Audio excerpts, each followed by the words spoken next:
दोस्तों नमस्कार, स्वागत है आप लोगों का सिविल टेक चैनल में। आज हम लोग गुप्ता एंड गुप्ता बुक के सॉइल मैकेनिक्स के सुपर फास्ट सीरीज का पार्ट नंबर 5 पढ़ने जा रहे हैं। इसमें हम लोग 25 क्वेश्चन पढ़ेंगे। यह वीडियो उन लोगों के लिए ज़्यादा इंपॉर्टेंट है जिन्होंने गुप्ता एंड गुप्ता बुक को अच्छे से पढ़ा है और सिर्फ रिविजन पर्पज़ से इसे देखना चाहते हैं। वीडियो से संबंधित किसी भी क्वेरी के लिए आप हमसे यहाँ से संपर्क कर सकते हैं। तो आइए स्टार्ट करते हैं।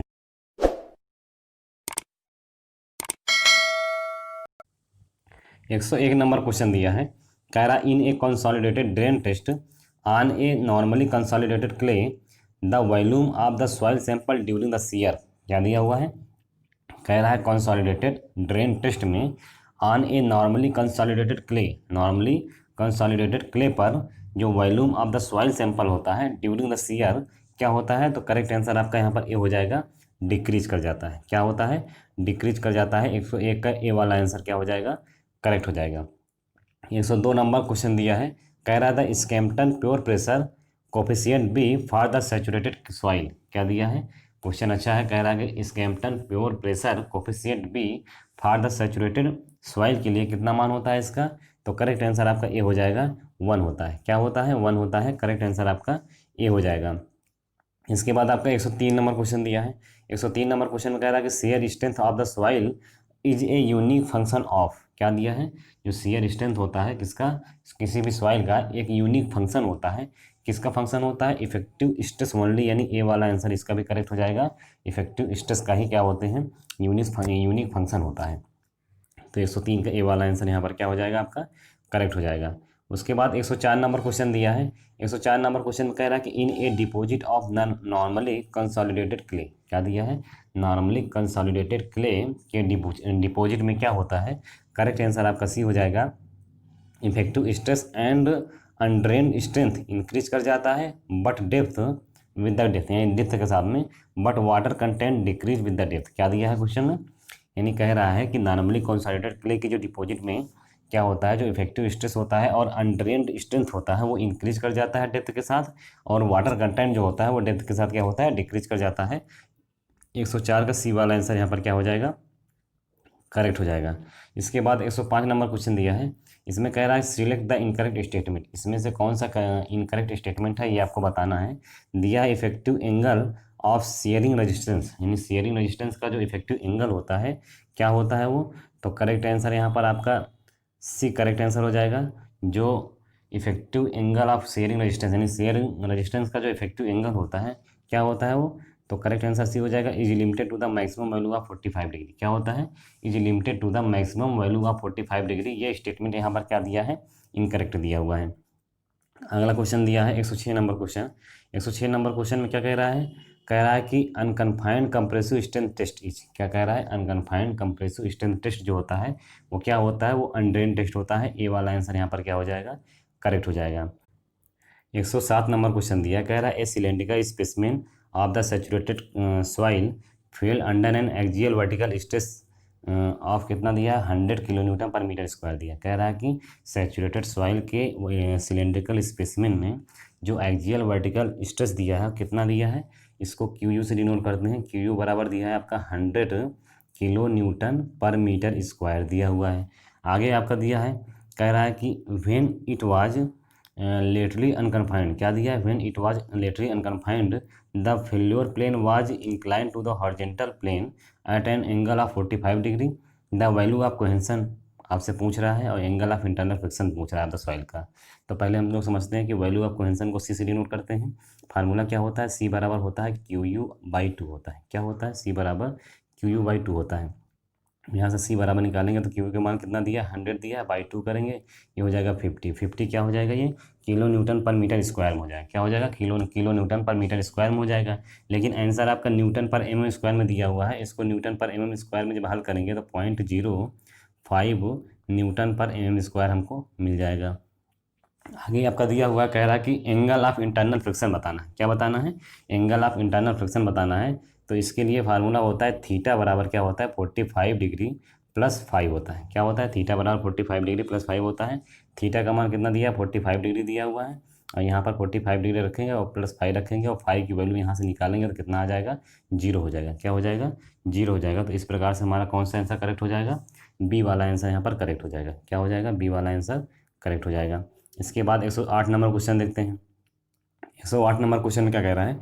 कह रहा है कि in a unconfined compression test on a clay specimen of initial volume आपका दिया वी है एंड लेंथ एल दिया है, तो area of cross section at the failure is taken as, यानी area of the cross section आपसे पूछ रहा है कितना होगा, कितना होगा area of the cross section पूछ रहा है, तो करेक्ट आंसर यहाँ पर ए हो जाएगा। जो area of the cross section होता है एट द फेल्योर क्या होता है? वो V upon L minus delta L होता है। क्या होता है? V upon L minus delta L होता है। 108 का जो है ए वाला आंसर यहाँ पर क्या हो जाएगा? करेक्ट हो जाएगा। उसके बाद 109 नंबर क्वेश्चन दिया है, कह रहा है कि the angle that Coulomb failure envelope make with the horizontal scarred. अच्छा क्वेश्चन है, कह रहा है कि the angle that Coulomb failure envelope make with the horizontal scarred क्या कहलाता है? उसको करेक्ट आंसर आपका यहाँ बी हो जाएगा। एंगल ऑफ इंटरनल फ्रिक्शन कहते हैं। क्या कहते हैं उसको? एंगल ऑफ इंटरनल फ्रिक्शन कहते हैं। 109 का बी वाला आंसर यहाँ पर क्या हो जाएगा? आपका करेक्ट हो जाएगा। उसके बाद 110 नंबर क्वेश्चन दिया है, इसमें कह रहा है कि in a triaxial compression test on a soil, क्या दिया है? In a triaxial compression test on a soil specimen the intermediate principal stress is equal to the, कह रहा है कि ट्राई एक्सियल कंप्रेशन टेस्ट में किसी भी सॉइल स्पेसिमेन के उसमें दिया है कि इंटरमीडिएट प्रिंसिपल स्ट्रेस क्या होता है? इज इक्वल टू, यानी बराबर होता है, किसके बराबर होता है? तो करेक्ट आंसर आपका यहाँ भी हो जाएगा, माइनर प्रिंसिपल स्ट्रेस के बराबर होता है। किसके बराबर होता है? माइनर प्रिंसिपल स्ट्रेस के बराबर होता है। करेक्ट आंसर आपका यहाँ पर बी हो जाएगा। इसके बाद 111 नंबर क्वेश्चन दिया है। 111 नंबर क्वेश्चन में कह रहा है कि if a cohesive soil specimen is subjected to the a vertical compressive load, क्या दिया है? कह रहा है कि if a cohesive soil specimen is subjected to a vertical compressive load the inclination of the crack to the horizontal is, कितना हो जाएगा? तो करेक्ट आंसर आपका बी हो जाएगा, 45 डिग्री होता है। कितना होता है?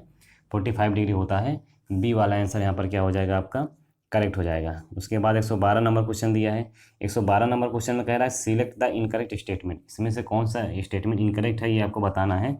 तो डी वाला आंसर यहाँ पर इनकरेक्ट है। दिया है क्या है?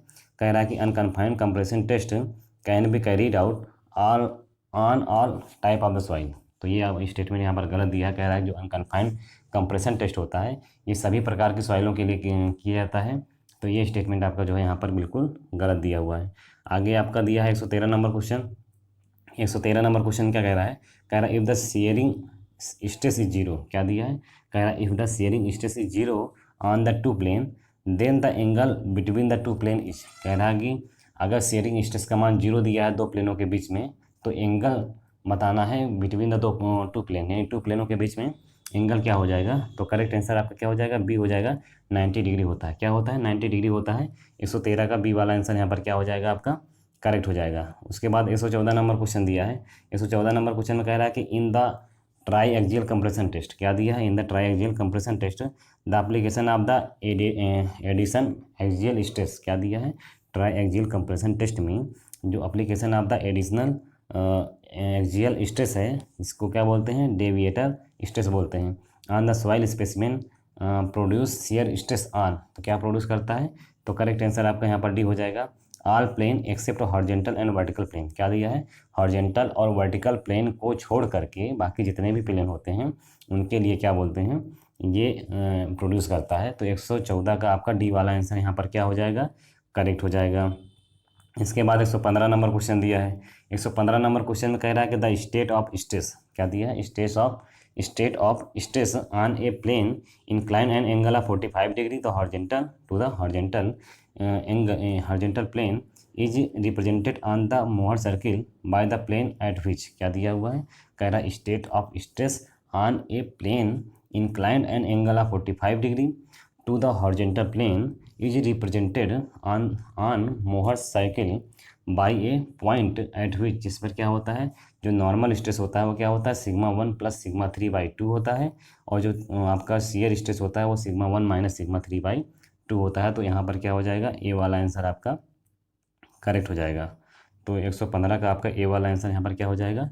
करेक्ट हो जाएगा। इसके बाद 116 नंबर क्वेश्चन देखते हैं। तो 116 नंबर क्वेश्चन में क्या कह रहा है? कह रहा है कि in a triaxial compression test क्या दिया है, in a triaxial compression test when drainage is allowed during the first stage. अच्छा क्वेश्चन है ये, सुनिएगा इसको ध्यान से। कह रहा है कि ट्राइएक्सियल कंप्रेशन टेस्ट में जब ड्रेनेज अलाउ होता है ड्यूरिंग द फर्स्ट स्टेज, यानी फर्स्ट स्टेज में अगर क्या बोलते हैं ड्रेनेज अलाउ होता है application of the self pressure only and not during to the second stage, यानी सेकेंड स्टेज में जो है ड्रेनेज अलाउ नहीं होता है, जिसको बोलते हैं application of the deviator stage at the constant cell pressure. तो कह रहा है the test is known as. अच्छा क्वेश्चन है, क्वेश्चन को समझिए क्या कह रहा है। कह रहा है कि ट्राइएक्सियल कंप्रेशन टेस्ट में पहले स्टेज में जब ड्रेनेज अलाउ होता है और दूसरी कंडीशन दिया है कि दूसरे स्टेज में ड्रेनेज अलाउ नहीं होता है, तो ये किस प्रकार का टेस्ट कहलाता है। तो करेक्ट आंसर क्या हो जाएगा यहाँ पर, देखिए पहले स्टेज में ड्रेनेज अलाउ है तो क्या हो जाएगा, कंसोलिडेटेड हो जाएगा, और दूसरे स्टेज में क्या है ड्रेनेज अलाउ नहीं है तो क्या हो जाएगा, अनड्रेन्ड हो जाएगा। तो क्या होता है, कंसोलिडेटेड अनड्रेन्ड टेस्ट हो जाएगा, यानी 116 का बी वाला आंसर यहाँ पर क्या हो जाएगा, आपका करेक्ट हो जाएगा। उसके बाद 117 नंबर क्वेश्चन दिया है। 117 नंबर क्वेश्चन में कह रहा है कि when a soil sample is subjected to a uniformly distributed fluid pressure only. क्या दिया, कह रहा है कि जब किसी सॉइल सैंपल में, जो कोई सॉइल सैंपल होता है उसमें क्या होता है, यूनिफॉर्मली डिस्ट्रीब्यूटेड फ्लूइड प्रेशर ही अलाउ होता है। तो कह रहा है कि in a triaxial compression test, ट्राइएक्सियल compression test में तो कह रहा है कि द मोहर representation of the state of stress on the sample is कितना होगा। क्या कह रहा है, कह रहा है कि ऐसी कंडीशन में जो मोहर से representation of the stress of stress होता है वो सैंपल इसमें से कौन सा फिगर होगा। तो करेक्ट आंसर आपका यहाँ पर ए हो जाएगा, जहाँ पर क्या होता है सिग्मा 1 बराबर क्या होता है, सिग्मा 3 के बराबर हो जाता है। इसके बाद 118 नंबर क्वेश्चन देखते हैं। 118 नंबर क्वेश्चन क्या कह रहा है, कह रहा है कि when a sample of the sand is shared under the drainage condition. क्या कह रहा है कि जब कोई सैंड का सैंपल होता है वो शेयर किया जाता है under the undrained condition, अनड्रेन्ड condition में शेयर किया जाता है। तो कह रहा है कि ऐसी कंडीशन में क्या होता है। तो करेक्ट आंसर यहाँ पर क्या हो जाएगा, यहाँ पर आपका डी आपका करेक्ट आंसर हो जाएगा। वॉल्यूम डज नॉट चेंज, क्या हो जाता है, वॉल्यूम डज नॉट चेंज। ऐसी कंडीशन में जो वॉल्यूम होता है वो चेंज नहीं होता है। तो 118 का आपका जो है डी वाला आंसर यहाँ पर क्या हो जाएगा, करेक्ट हो जाएगा। इसके बाद 119 नंबर क्वेश्चन देखते हैं। 119 नंबर क्वेश्चन में क्या कह रहा है, कह रहा है the ratio of the undisturbed shear strength to the remoulded shear strength in the cohesive soil under the undrained condition is. क्या दिया है, अच्छा क्वेश्चन है। कह रहा है कि ratio of the undrained undisturbed shear strength to the remoulded shear strength is cohesive soil in cohesive soil under the undrained condition. तो क्या होता है, ये इसका जो रेशियो होता है वो ग्रेटर देन 1 होता है। क्या होता है, ग्रेटर देन 1 होता है। सी वाला आंसर यहाँ पर क्या हो जाएगा, आपका बिल्कुल करेक्ट हो जाएगा। उसके बाद जो है आपका 120 नंबर क्वेश्चन दिया है। 120 नंबर क्वेश्चन में कह रहा है कि during the first stage of the triaxial test. क्या दिया है, during the first stage of the triaxial test when the cell pressure is increased. Cell pressure दिया हुआ इंक्रीज कर जाता है, कितना इंक्रीज करता है, 0.1 न्यूटन पर mm स्क्वायर से 0.26 न्यूटन पर mm स्क्वायर होता है। पोर प्रेशर दिया हुआ है कि वो पोर प्रेशर जो होता है, पोर वाटर प्रेशर, वो इंक्रीज कर जाता है 0.07 न्यूटन पर mm स्क्वायर से 0.15 न्यूटन पर mm स्क्वायर होता है। तो आगे दिया कि जो स्कैम्पटन पोर प्रेशर पैरामीटर बी होता है उसका मान बताना है। तो स्कैम्पटन पोर प्रेशर पैरामीटर जो बी है इसका फार्मूला क्या होता है, बी बराबर होता है डेल्टा यू अपान डेल्टा डी। क्या होता है, डेल्टा यू अपान डेल्टा डी होता है। अब डेल्टा यू का मान कितना यहाँ पर दिया है, तो अगर हम यहाँ से बी बराबर निकालना चाहें तो बी बराबर क्या हो जाएगा, 0.15 माइनस क्या हो जाएगा 0.07, 0.15 माइनस 0.07 अपान में क्या हो जाएगा 0.26 और माइनस कितना हो जाएगा 0.10। इसको हल करेंगे तो करेक्ट आंसर क्या हो जाएगा, यहाँ पर ए वाला आंसर आपका करेक्ट हो जाएगा। तो 120 का ए वाला आंसर क्या हो जाएगा, करेक्ट हो जाएगा। उसके बाद 121 नंबर क्वेश्चन दिया है। 121 नंबर क्वेश्चन क्या कह रहा है कि sensitivity of the soil can be define as, यानी कह रहा है कि जो किसी भी सॉइल की सेंसिटिविटी होती है वो डिफाइन की जाती है। तो कैसे डिफाइन करते हैं, करेक्ट आंसर आपका भी हो जाएगा। Ratio of compressive strength of the unconfined undisturb soil to the that of the soil is remoulded state. क्या दिया है, कह रहा है कि जो किसी भी सॉइल की सेंसिटिविटी होती है वो क्या होता है, एक रेशियो होता है। किसका रेशियो होता है, compressive strength of the unconfined undisturb soil to the soil in a remoulded state. तो यानी क्या हो जाएगा 121 का बी वाला आंसर यहाँ पर क्या हो जाएगा, आपका करेक्ट हो जाएगा। उसके बाद 122 नंबर क्वेश्चन दिया, कह रहा है कि the Rankine theory of the earth pressure assume that the back of the wall इस क्या होता है। तो जो वॉल की जो बैक होती है वो क्या होता है, वर्टिकल और स्मूथ होता है। सी वाला आंसर यहाँ पर क्या हो जाएगा, करेक्ट हो जाएगा। रैंकाइन थ्योरी में जो अर्थ प्रेशर हम एज्यूम करते हैं उसमें बैक ऑफ द वॉल, यानी वॉल का जो बैक होता है क्या होता है, वर्टिकल और स्मूथ होता है। बी वाला सी वाला आंसर यहाँ पर क्या हो जाएगा आपका, करेक्ट हो जाएगा। 123 नंबर क्वेश्चन दिया है, कह रहा है coefficient of active earth pressure for a loose sand having the angle of internal friction दिया है 30 डिग्री। क्या दिया है, फाई का मान दिया है 30 डिग्री दिया हुआ है, और आपसे coefficient of active earth pressure पूछ रहा है कितना होगा। तो coefficient of active earth pressure का फार्मूला होता है 1 माइनस साइन फाई। क्या होता है, 1 माइनस साइन फाई अपान में 1 प्लस साइन फाई होता है। और इस फार्मूले से हल करेंगे तो हमारा करेक्ट आंसर क्या हो जाएगा, ए यहाँ पर हमारा करेक्ट आंसर हो जाएगा। तो 123 का जो है ए वाला आंसर यहाँ पर क्या हो जाएगा आपका, करेक्ट हो जाएगा। इसके बाद जो है 124 नंबर क्वेश्चन दिया है। तो 124 नंबर क्वेश्चन क्या कह रहा है, कह रहा है the major principal stress in an element of cohesionless soil within the backfill of a. क्या दिया है, कह रहा है कि major principal stress in a element of cohesionless soil within the backfill of a, backfill of a क्या दिया है, आगे दिया है backfill of a retaining wall. क्या था, अच्छा क्वेश्चन है ये। कह रहा है कि major principal stress in element of the cohesionless soil within the backfill of the retaining wall क्या होता है, वर्टिकल होता है। क्या होता है, वर्टिकल होता है। कब वर्टिकल होता है, if the soil is an active state of the plastic equilibrium. क्या होता है, जब कोई सॉइल जो है active state of plastic equilibrium यानी प्लास्टिक इक्विलिब्रियम के एक्टिव स्टेट में होता है, तो ऐसी कंडीशन में जो मेजर प्रिंसिपल स्ट्रेस होता है किसी भी एलिमेंट का कोहेंशनलेस सॉइल में, उसका जो बैकफिल और रिटेनिंग उसका जो रिटेनिंग वॉल का बैकफिल होता है वो क्या होता है, वो वर्टिकल होता है। तो 124 का जो है ए वाला आंसर यहाँ पर क्या हो जाएगा आपका, करेक्ट हो जाएगा।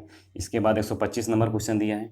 125 नंबर क्वेश्चन में कह रहा है कि passive earth pressure in A soil mass proportional होता है, किसके प्रोपोर्शनल होता है, तो करेक्ट आंसर आपका ए हो जाएगा। tan स्क्वायर 45 डिग्री प्लस 5/2 होता है। क्या होता है, tan स्क्वायर 45 डिग्री प्लस 5/2 होता है। 125 का ए वाला आंसर यहाँ पर क्या हो जाएगा, करेक्ट हो जाएगा। तो इस प्रकार से हम लोगों ने इस वीडियो में गुप्ता एंड गुप्ता बुक के पार्ट नंबर 5 को अच्छे से पढ़ लिया है। आई होप कि आपको ये वीडियो पसंद आया होगा। इस वीडियो का PDF प्राप्त करने के लिए नीचे डिस्क्रिप्शन में लिंक दिया गया है, आप वहां से डाउनलोड कर सकते हैं। और आपको ये वीडियो पसंद आता है तो प्लीज़ लाइक करें, शेयर करें, सब्सक्राइब करें। थैंक यू, धन्यवाद।